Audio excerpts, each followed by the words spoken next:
Halo sahabat biologi, jumpa lagi dengan saya. Apa kabar? Semoga kita semua dalam keadaan sehat-sehat ya.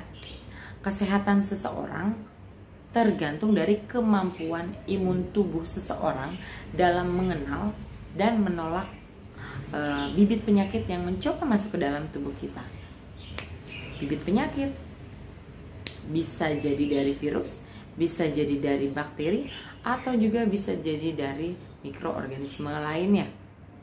Oleh sebab itu, mari kita pelajari sama-sama sistem kekebalan tubuh. Dan di video kali ini kita akan kupas tuntas mengenai mekanisme pertahanan tubuh terhadap penyakit yang coba masuk ke dalam tubuh kita. Ikutin saya terus ya.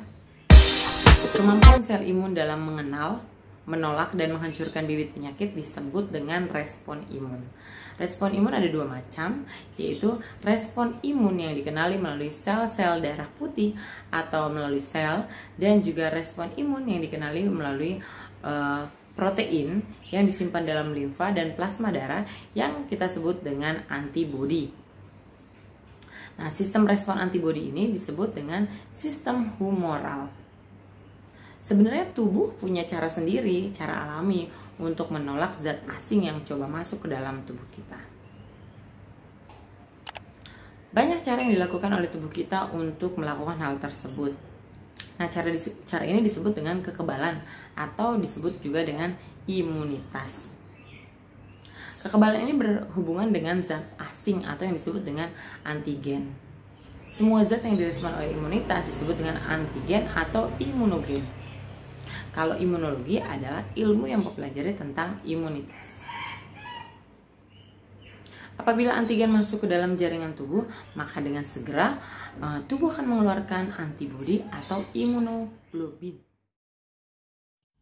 Sebenarnya gimana sih mekanisme pertahanan tubuh? Mekanisme kayak gini nih. Antigen itu masuk ke dalam tubuh kita, lalu ditangkap oleh kapiler limfa. Kemudian dibawa ke simpul limfa. Nah, di dalam limfa inilah antigen dimakan oleh yang namanya makrofag. Nah, pada proses inilah terjadi respon imun humoral. Humoral ya, respon imun humoral. Antigen yang melekatkan diri pada reseptor limfosit bisa menyebabkan limfosit terangsang. Akhirnya dia membelah. Nah, disinilah berkembang satu klon sel yang mampu mensintesis antibodi khusus tersebut.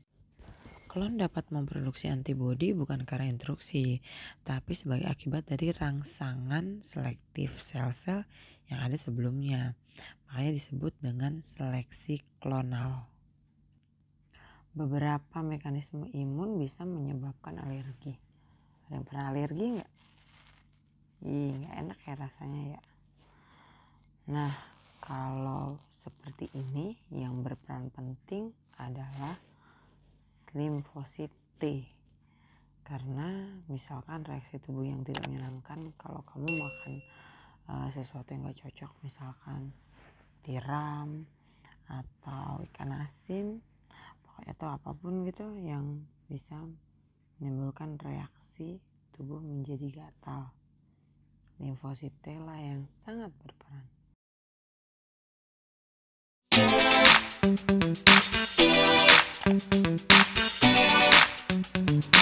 Kekebalan tubuh dapat dibagi menjadi dua tipe, yaitu kekebalan bawaan atau innate immunity dan juga kekebalan perolehan atau adaptasi.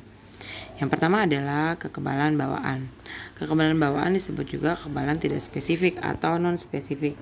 Ini merupakan garis utama tubuh yang pertama melawan apabila ada antigen atau zat asing yang masuk ke dalam tubuh kita. Alat yang menghalangi dalam imunitas bawaan ada kulit, air mata, mukus, dan air ludah yang mencegah laju peradangan setelah terjadi luka atau infeksi. Intinya mekanisme kekebalan bawaan itu tugasnya menghalangi masuknya atau menyebarnya penyakit, tapi jarang untuk mencegah penyakit secara keseluruhan.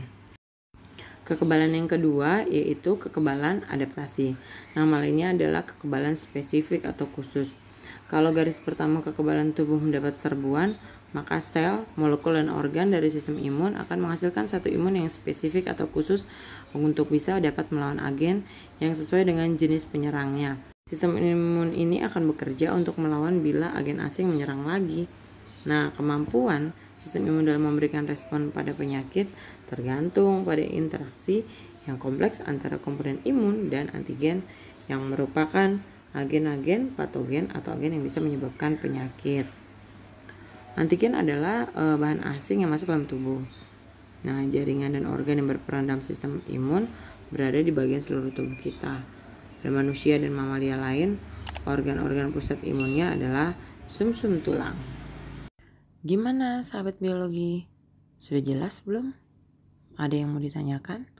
Kalau ada, silakan tulis komentar di bawah ini ya.